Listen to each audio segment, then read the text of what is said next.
మీ అందరినీ పేరు పేరున కోరుతా ఉన్నా. ఒక 15 రోజులే ఉంది ఎలక్షన్. ఒక్క 15 రోజులు కష్టపడు. ఇక్కడ బీడీలు చేసే అక్కచెల్లెలు కూడా ఉంటారు. వాళ్ళకు కూడా నేను చేసే మనవి ఒక్కటే. కాంగ్రెస్ వాడేమో పుర్రె గుర్తు పెట్టిండు బీడీ కట్ట మీద, బీజేపీ వాడేమో జీఎస్టీ పెట్టిండు. ఇద్దరు కలిసి ఆగం పట్టించింది. కేసీఆర్ ఏమో కడుపులో పెట్టుకొని 2000 రూపాయల నిరుద్యోగ భృతి కేసీఆర్ ఇచ్చింది. నిన్నయాల బీజేపీ వాడు ఆయనతో పీఎఫ్ పెన్షన్ రాకుండా చేసిండు. ఇప్పుడు 10 రోజులు ఆకు కూడా దొరకలేదు. ఆ జీఎస్టీ పెట్టినాక బీడీలు చేసే అక్కచెల్లెలకు 10 రోజుల పని కూడా దొరకలేదు. ఇప్పుడట 30 ఏళ్లు పనిచేస్తేనే బీడీలు చేసే అక్కచెల్లెలకు పీఎఫ్ పెన్షన్ వస్తుందట. 30 ఏళ్లు చేస్తామా, బతుకుతామా? ఇక ఈ బీజేపీ వాళ్ళు మరి ఎందుకు ఓటేయాలి మనం ఈ బీజేపీకి? బాగా ఆలోచన చేయండి. శంకరంపేటలో బీడీ చేసే అక్కచెల్లెళ్ళు నియతిగా ఆత్మసాక్షిగా మీరు ఓటేయాల్సిన అవసరం ఉంది. ఒకడేమో కాంగ్రెస్ వాడేమో పుర్రె గుర్తు పెట్టి ఆగం పెట్టింది, బీజేపీ వాడేమో జీఎస్టీ పెట్టి ఇంత మీ చేతుల శాట గుంచుకునే పని చేసింది.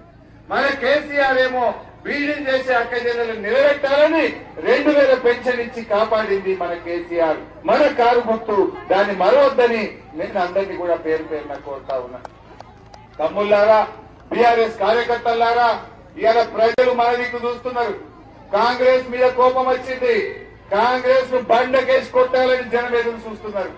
ఇంటింటికి పోండి, వెంకట్రామరెడ్డి గారి ట్రస్ట్ గురించి చెప్పండి, కేసీఆర్ గారు చేసిన పనుల గురించి వివరించండి, ప్రజలను గడప గడప దొక్కండి, ఇంటింటికి వెళ్లి మద్దతు కూడగట్టండి. వెంకట్రామరెడ్డి గారి గెలుపు కోసం 15 రోజులు మీరు కష్టపడండి. అన్ని రకాలుగా మీకు అండగా మేముంటాం. ఎవరు భయపడాల్సిన అవసరం లేదు. ఏ చిన్న ఆపద వచ్చినా పద్మక్క ఉంటుంది, తిరుపతి అన్న ఉంటాడు, వెంకట్రామరెడ్డి ఉంటాడు, హరీష్ అన్న మీకు అండగా ఉంటాడు. ధైర్యంగా ముందుకు పోండి. ఎవరు భయపడాల్సిన అవసరం లేదు. కష్టపడండి. భవిష్యత్తు మనదే. తప్పకుండా మళ్లీ ఈ రాష్ట్రంలో వచ్చేది బీఆర్ఎస్ గవర్నమెంట్.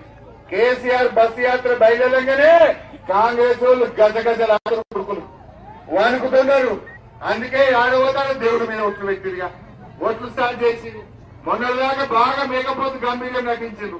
కేసీఆర్ బస్సు వేసుకుని జనంలో పడ్డాడు రోడ్ల మీద, కొడుకులు ఆడబోతారు ఒట్లు పెడుతున్నారు. हमारे मुसलमान भाइयों, आप भी सोचो, यहाँ पर